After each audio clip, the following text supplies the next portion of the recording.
In this video, we'll go through how to log out parcels through the Parcel Tracker mobile app.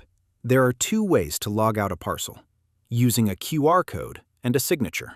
The recipient receives a QR code in their email. They can present this QR code to you to collect their parcel.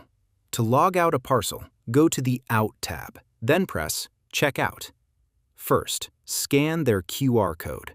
Then, scan the barcode of the parcel they're going to collect. Alternatively, you can press the Cart button on the bottom right to select the parcels you are logging out.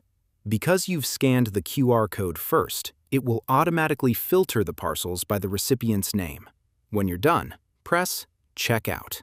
You can add a signature, notes, or a photo of the person collecting the parcel.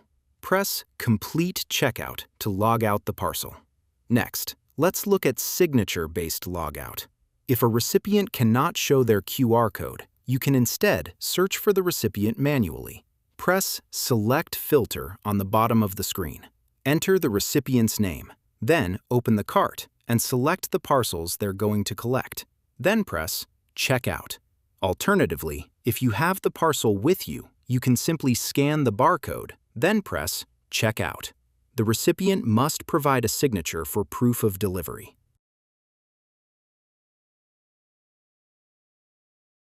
For more guides, check out our tutorials playlist.